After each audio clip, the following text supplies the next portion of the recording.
बरेच वेळा आपण ऐकतो की हे जे संकीर्तन यज्ञ आहे श्री चैतन्य महाप्रभूंनी सुरू केलं आहे, हे किती सोपं आहे.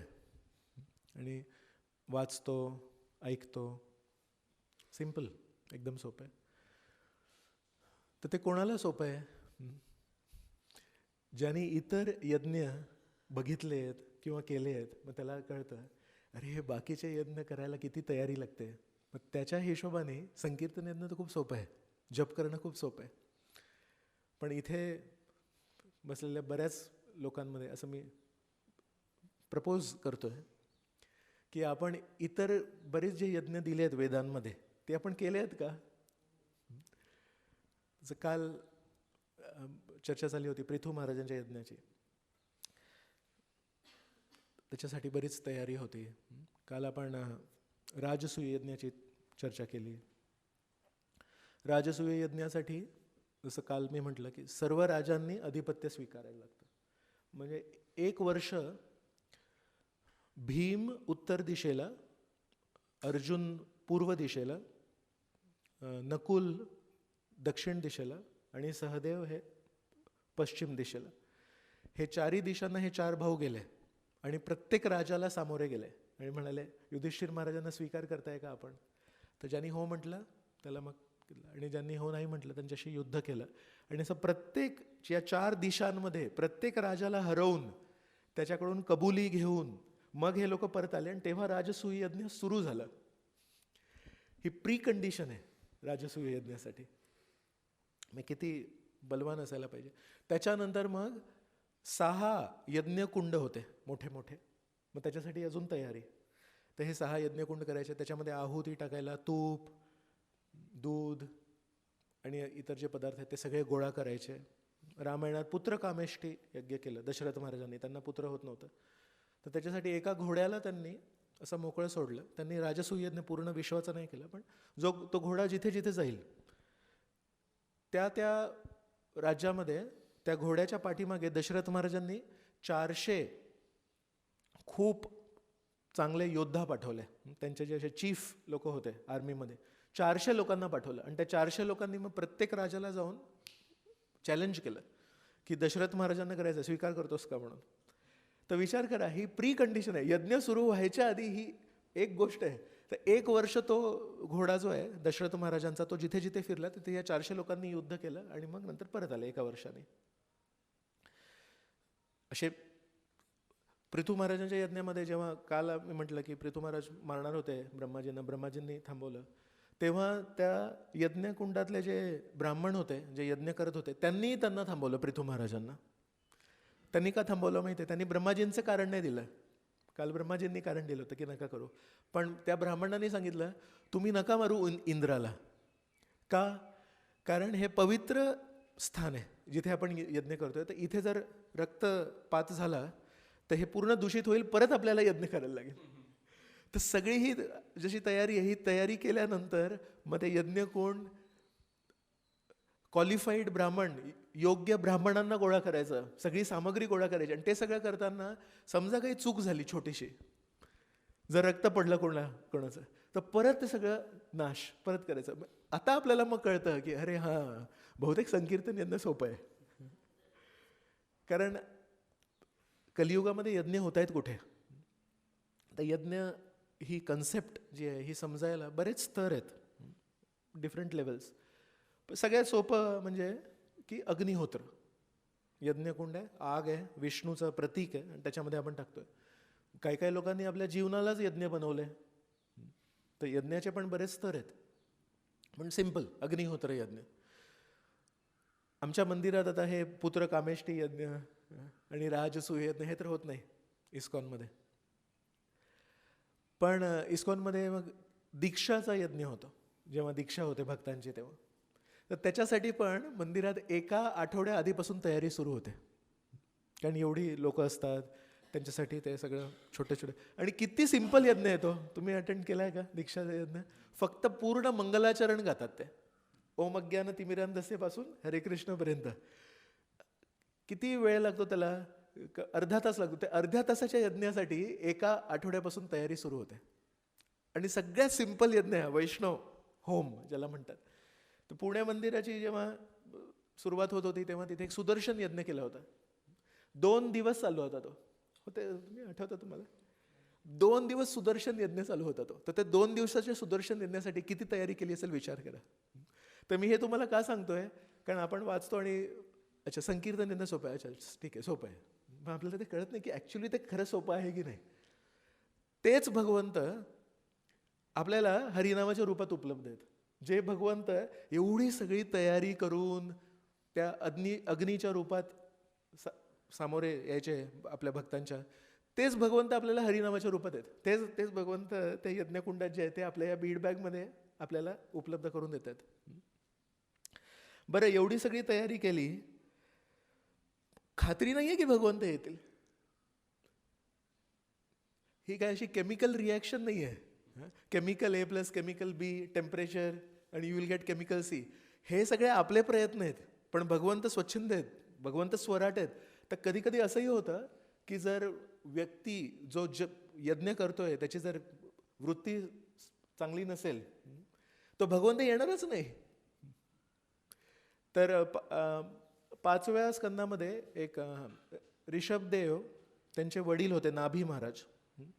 तर त्या नाभी महाराजांचे प्रियव्रतांचा मुलगा अग्निध्रांच्या वंशावलीमध्ये मग नाभी महाराज येतात आणि नाभी महाराजांचे पुत्र ऋषभदेव. तर नाभी महाराजांना पण पुत्र जेव्हा होत नव्हता तेव्हा नाभी महाराजांनी पण यज्ञ केला, नाभी आणि त्यांची पत्नी मेरू. तर त्यांच्या यज्ञामध्ये पण किती त्यांनी सगळं तयारी केली आणि जेव्हा मग भगवंत प्रकट झाले तेव्हा ते प्रार्थना गातात भगवंतांना. भगवंत साक्षात त्यांच्या समोर आले, ते प्रार्थना करतात आणि त्यांना कृतज्ञता व्यक्त करतात की आम्ही आमचे प्रयत्न केले, पण त्या प्रयत्नांना तुम्ही प्रतिसाद दिला आणि आमच्यासमोर खरोखर आलात. तर बघा किती नम्रता आहे आणि किती त्यांची खरं स्वीकार करतात. ते खरी गोष्ट काय आहे की आपण भगवंतांना फोर्स करू शकत नाही की भगवंत येतीलच. तर जेव्हा येतात तेव्हा म्हणतात खूप खूप धन्यवाद, आम्ही जी अर्पण करतोय आहुती ती काही शुद्ध नाही आहे आणि आम्ही जे मंत्र उच्चार करतोय तेही शुद्ध नाही आहे, आमचं मन तर अजिबातच शुद्ध नाही आहे. तर नाभी महाराज जेव्हा त्यांचे प्रेयर्स बोलतात तेव्हा मग काही वेळाने ब्राह्मण लोक जे यज्ञ करतायत तेही त्यांच्या प्रार्थना गातात. तर ते काय गातात, हे भगवंता आम्ही तुम्हाला इथे बोलवलं आहे यज्ञ करून, पण आमच्या मनात काय इच्छा आहे माहिती आहे, कशासाठी बोलवलं आहे की नाभी महाराजांना पुत्र पाहिजे म्हणून आम्ही तुम्हाला बोलवलं आहे. तर ॲक्च्युली ही तुच्छ इच्छा आहे, ही स्वार्थी इच्छा आहे की आम्हाला पुत्र पाहिजे, नाभी महाराजांना पुत्र पाहिजे म्हणून आम्ही एवढं सगळं यज्ञ केलं आणि तुम्हाला वैकुंठातून इथे बोलवलं, जसं तुम्हाला काही बाकीची कामं नाही आहेत. तर तुम्ही एवढे महान आहात की तुम्हाला ॲक्च्युली आम्ही छोट्या छोट्या गोष्टीसाठी त्रास नाही द्यायला पाहिजे, पण काय करू की आम्ही या भौतिक जगात आहोत आणि आमच्या मनामध्ये भौतिक इच्छा आहेत, म्हणून कृपया आम्हाला माफ करा. विचार करा की भगवंत बरेच वेळा येत नाहीत, यांच्या यज्ञामध्ये भगवंत आले, पण भगवंत आल्यानंतर त्यांना गर्व नाही, बघा आमच्या यज्ञात काय यज्ञ केलं आम्ही, भगवंतांना उतरवलं की नाही खाली. उलट ते प्रार्थना करतात की आम्ही पुत्राच्या प्राप्तीसाठी तुम्हाला खाली बोलवलं. पण खरोखर भौतिक दृष्टीने बघितलं तर एका राज्याचा राजा आहे आणि त्याला पुत्र होत नाही आहे, म्हणजे पुढे राज्य कोण चालवणार. तर चांगली गोष्ट आहे ॲक्च्युली की एका राजाच्या वंशामध्ये त्याचा पुत्र यायला पाहिजे, नाही तर पुढे गोंधळ होणार. तर आपल्या दृष्टीने जी गोष्ट खूप महत्त्वाची आहे, ॲडमिनिस्ट्रेशन पाहिजे ना. जर या देशाचा प्रेसिडेंटच नाही आहे, प्राईम मिनिस्टरच नाही आहे कोणी, तर किती गोंधळ होईल या देशामध्ये. तर त्या दृष्टीने नाभी महाराजांनी आणि त्या ब्राह्मणांनी यज्ञ केला, पण शेवटी जेव्हा भगवंत येतात तेव्हा त्यांच्या त्या शुद्ध अस्तित्वामुळे भगवंतांना सामोरे बघून तुम्ही दूषित तुमचे विचार सगळे नाहीसे होतात. तर त्यांनी माफी मागितली की आम्हाला माफ करा, आम्ही तुम्हाला या छोट्याशा क्षुल्लक कारणासाठी आम्ही तुम्हाला बोलवलं. तर हे जे भगवंत जेव्हा येतात तेव्हा स्पष्ट वर्णन आहे की हे भगवंत कधीही पृथ्वीला स्पर्श करत नाही. बरेच वेळा जे देवतांची पण जिथे उल्लेख आहे, देवता पण कधी जेव्हा पृथ्वीवर येतात तेव्हा कधी स्पर्श करत नाही. मग विचार करा, हेच भगवंत हे आपल्याला चैतन्य महाप्रभूंनी आणि प्रभुपादांच्या कृपेमुळे आपल्याला हरिनामाच्या रूपात आहेत. आणि आपण बरेच वेळा ऐकतो की आपण जेव्हा जप करतो तेव्हा हे भगवंत आपल्या जिव्हेवर नृत्य करतात, कारण हरिनाम आणि भगवंत हे अभिन्न आहेत. तर जे भगवंत खूप दुर्मिळ आहेत आणि यज्ञामध्ये कधी कधी जेव्हा सगळं काही बरोबर आहे तेव्हा यायचे आणि त्यात पण मग भक्त लोक भागवतात, कारण शुद्ध भक्तीचं स्तर आहे, तर त्याच्यात पण ते माफी मागतात की सॉरी आम्ही तुम्हाला बोलवलं. ते भगवंत आपण जर अपेक्षा केली की माझ्या या जिभेवर मी जेव्हा जेव्हा हरिनाम करतो तेव्हा तेव्हा परमपुरुषोत्तम भगवंत माझ्या जीवेवर येतात, ही इज दिस इल्युजन की इज दिस रियालिटी? जर कोणी कुठल्या भक्ताने जर असं विचार केला की मी रोज हरिनाम करतो, हरे कृष्ण कृष्ण कृष्ण हरे हरे, हरे राम राम राम हरे हरे, तर तेव्हा तेव्हा भगवंत माझ्या जीवेवर येऊन नृत्य करतात, असं जर कोणी इफ ही क्लेम्स लाईक दिस, तर ते खरं आहे की खोटं आहे? खरं आहे. ओके, एका दृष्टीने ते टेक्निकली खरोखर असेल, पण समजा मी असा विचार केला आणि मी सांगितलं नाही तुम्हाला, ते तर सोडूनच आहे, मनात पण हा विचार आला, मी रोज सकाळी जेव्हा जेव्हा माझ्या माळांवर जप करतो तेव्हा तेव्हा श्रीकृष्ण परमपुरुषोत्तम भगवान माझ्या जीवेवर येतात, हा गर्व आहे की नाही? जे नाभी महाराज माफी मागतायत, भागवतामध्ये ऋषभदेव त्यांचे पुत्र आहेत, भगवंतांचे अंश त्यांचे पुत्र आहेत, कित्येक वेळा पृथू महाराजांच्या यज्ञामध्ये पण विष्णू होते, तर तेव्हा त्यांचं वर्णन आहे की गरुडावर आले आणि त्यांनीही पृथ्वीला कधी स्पर्श केला नाही. पृथ्वी शुद्ध आहे ना, पृथ्वी शुद्ध आहे, तर त्या पृथ्वीला पण स्पर्श करत नाही आहेत देवता आणि भगवंत. आणि आपली जीवा ही शुद्ध आहे का? हा, अशुद्ध आहे. पण या जीवेवर पण असं लिहिलेलं आहे की भगवंत येतात. पण आपल्याला हा एक स्वतः विचार करा, हा दुसऱ्याला सांगण्याचा विचार नाही आहे, हा मी तुम्हाला सांगत नाही, हा माझा विचार मी तुमच्यासमोर करतो की मग आपण हा विचार करायला पाहिजे की शुद्ध पृथ्वीवर पण भगवंत स्पर्श करत नाही, कारण ही भौतिक गोष्ट आहे आणि भगवंत पूर्णपणे सच्चिदानंद आहेत, आध्यात्मिक आहेत. मग माझी ही जीवा आहे, ही आध्यात्मिक जीवा आहे की ही भौतिक जीवा आहे? तर माझी तरी जीवा नक्कीच भौतिक आहे. तर या भौतिक जीवेवर जर मी जप करून भगवंतांना जर असा विचार जरी आला माझ्या मनात की भगवंता माझ्या जीवेवर या तुम्ही, मी जेव्हा हरिनाम करतो तेव्हा या, याचनेच्या रूपात चांगला विचार आहे हा. पण जर मी क्लेम केलं किंवा मी काय म्हणाले तुम्ही, हां, ॲज ऑफ राईट, त्याच्यामध्ये कुठेही आग्रह असू शकतो, नम्रतापूर्वक आग्रह असू शकतो, पण कधी जर मी असं म्हणलं अरे माझ्या जपामध्ये नेहमी भगवंत मी वाचलं हे बघा प्रभुपाद म्हणतायत, तर म्हणजे तो गर्व आहे आणि गर्विष्ठ व्यक्तीच्या जीवेवर कधीच भगवंत येणार नाही. तर कधी कधी आपण समुद्राच्या काठी बीचवर जातो, तर ती जी रेती असते ती सोनेरी दिसते, बघितलं दुपारी रेती सोनेरी दिसते, पण त्या रेतीतून तुम्ही कधी सोनं काढू शकता का? हे सोनं नाही आहे, ती सोनेरी दिसते फक्त, कलर तो आहे, त्याच्यामध्ये सोनं नाही आहे. तर त्या सोनं नसलेल्या रेतीतून तुम्ही किती प्रयत्न करा त्याच्यातून सोनं कधीच निघणार नाही. तसंच जरीही असं लिहिलंय की भगवंत आणि भगवंतांचं नाम अभिन्न आहे, पण जेव्हापर्यंत आपली जिव्हा आणि आपलं मन आपण भौतिक विचारांमध्ये गुंतवून ठेवू तेव्हापर्यंत भगवंत आपल्या जिवेवर नृत्य करणार नाही, कारण इट इज इनकम्पॅटिबल. तर हे जिथे जिथे लिहिलं आहे की भगवंत आपल्या जिवेवर नृत्य करतात, म्हणजे आपल्याला प्रेरणा द्यायला की भगवंतांची जर इच्छा असेल तर भगवंत यज्ञकुंडात पण प्रकट झालेले आहेत. भगवंतांची इच्छा असेल तर वसुदेव आणि देवकीच्या गर्भातून पण प्रकट झालेले आहेत, एका जीवाच्या गर्भातून पण प्रकट झालेले आहेत. तर त्या भगवंतांची जर इच्छा असेल तर आपल्या जीवेवर पण येऊ शकतात. पोटेन्शियल आहे, शक्यता आहे, पण आपण कधी हे असं क्लेम नाही करू शकत, दावा नाही कर सकते हम कभी ऐसा.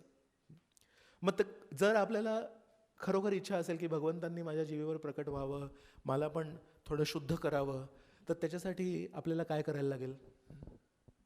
आता काही दिवसांपूर्वी मी मुंबईला एका प्रोग्रामला जातो तेव्हा बघितलं, ते आमच्या KEM हॉस्पिटलच्या जवळ एक ITC हॉटेल आहे, मोठं 5 स्टार हॉटेल आहे.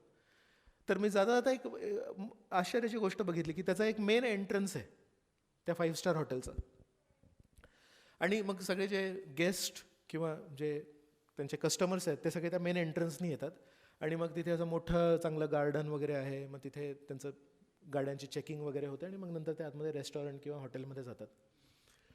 मग मी बघितलं एक स्टाफ मेंबर होता. तर तो स्टाफ मेंबर पण आतमध्ये गेला. पण तो स्टाफ मेंबर जो होता, तिथे काम करणारा जो कर्मचारी होता, तो त्या मेन एंट्रन्समध्ये नाही गेला.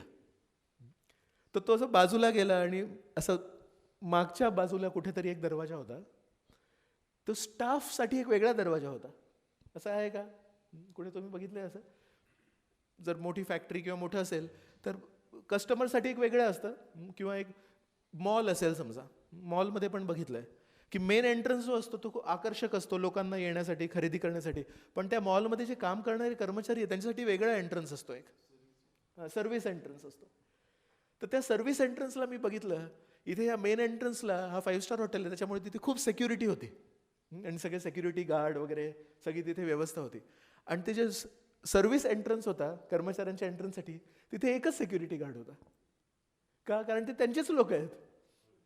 सगळ्यांचा आय कार्ड असतो. तो आय कार्ड दाखवलं, अरे हा तर अपना ही आदमी आहे, तो चलो अंदर चलो, है की नाही? तर याच्यामध्ये काय फरक आहे या दोन एंट्रन्समध्ये? की हा जो मेन एंट्रन्स आहे हा पूर्ण जगासाठी आहे आणि तो जो बॅकडोर एंट्रन्स आहे तो कोणासाठी आहे? तो त्या हॉटेलमधल्या विश्वस्त लोकांसाठी आहे, सेवक लोकांसाठी आहे. मग तसंच हरिनामात जर आपल्याला एंट्री पाहिजे असेल, वैकुंठाला जर एंट्री पाहिजे असेल तर 2 एंट्रन्स आहेत. एक म्हणजे जे मेन एंट्रन्स आहे, तो मेन एंट्रन्समध्ये वाटतं बाप रे भगवंत एवढे, आणि तिथे जायचं म्हणजे 10 सिक्युरिटी गार्ड आणि सगळं बघणार काय आहे, कुठे कार खाली आरसा लावणार, काय बॉम्ब तर नाही आहे वगैरे. पण जर तुम्ही आणि मी नम्रतापूर्वक एका सेवकाच्या मूडमध्ये गेलो, हरिनाम करताना जर नम्रता असेल, भक्ती करताना जर नम्रता असेल, मग आपला आय कार्ड मिळतो आपल्याला. काय? Das, so and so Das म्हणून. मग तिथेच घेऊन आपल्याला काय म्हणतात, अरे आपके लिए ये दरवाजा नाही आहे, तुमच्यासाठी हा दरवाजा नाही, तुमच्यासाठी तो दरवाजा आहे. आणि त्या दरवाजामध्ये हार्डली एनी चेकिंग असते, कारण तो आय कार्ड मिळणं हीच खूप मोठी गोष्ट आहे. तर जर सेवक मूड असेल तर आपल्याला बॅकडोर एंट्री मिळणार, नाहीतर मग मेन एंट्रन्स. मग तसंच हरिनाम घेताना, हरिनाम हे एक व्यक्ती आहेत. मग हरिनाम जेव्हा आपण घेतो तेव्हा हरिनाम येतात आपल्या जिभेवर आणि बघतात, 1 मिनिट याच्या हृदयात काय आहे. मग हृदयात काय आहे? तर हृदयात जर सेवक भाव असेल, म्हणतात आपके लिए ये दरवाजा नहीं, आप बॅकडोर एंट्री किया आपने, आ जाओ आप अंदर आ जाओ. पण जर आपण सेवक भाव नसेल, नम्रता नसेल, मग भगवंत येतील आणि बघतील थोडा वेळ लागेल. तर तेव्हा मग आपल्याला कळेल की इतर हे जे यज्ञ आहेत हे खूप कठीण आहेत. तर त्या हिशोबाने मग चैतन्य महाप्रभू म्हणतात तत्रार्पिता नियमित स्मरणेनं काल. किती सोपं आहे, एकदम सोपं आहे हरिनाम करणं. पण मग कधी कधी काय होतं, जर आपल्याला बाकीच्या यज्ञांची माहिती नसेल आणि आपण कधी काही यज्ञ केलंच नाहीये. काय पूजा होते घरी आजकाल? सत्यनारायण पूजा, त्याच्यात यज्ञही नसतो, है की नाही? त्याच्यात पण लोकांना कंटाळा येतो. अहो काय प्रभूजी 2 तास बसायला लागलो हो एका ठिकाणी. पुजारीच सगळे मंत्र करतात आणि सगळी तुळशी वाहतात वगैरे, नुसतं इथे बसायला पण कठीण आहे जरा आजच्या व्यक्तीला. तर यज्ञाचा आपल्याला एक्सपिरियन्सच नाही आहे. म्हणून जेव्हा प्रभुपाद लिहितात संकीर्तन यज्ञ इज द सिम्पलेस्ट, म्हणतं सिम्पलेस्ट म्हणजे काय? तर आता आपल्याला कळलं संकीर्तन यज्ञ सिम्पलेस्ट आहे. पण ते सिम्पलेस्ट ऐकून आपल्याला वाटतं अच्छा एवढं सोपं आहे की माझ्यासारखा व्यक्ती पण आरामात करेल. मग आम्ही जप करतो तेव्हा भगवंत माझ्या जिवेवर येतात. पण नाही, भगवंत जिवेवर यायला, स्पर्श करायला ते आपली चेतना बघतात. म्हणून प्रत्येकाला सेवक मूड हा कल्टिवेट करायला पाहिजे. आपण हा कल्टिवेट करायला पाहिजे. मी भगवंतांचा दास आहे आणि मी भक्तांचा दास आहे. मग सोबत मिळून जेव्हा आपण ही भावना करू, वन फॅमिली, की आपण एक परिवार, मोठा भाऊ, छोटा भाऊ, छोटी बहीण, मोठी बहीण, पण एक परिवार, अशा भावनेमध्ये जर आपण जप केला तर मग तो जप खरोखर चांगला होईल आणि खरोखर आपल्याला भगवंतांचा स्पर्श होईल. इति संस्पृश्य रे मिरे. हरे कृष्ण.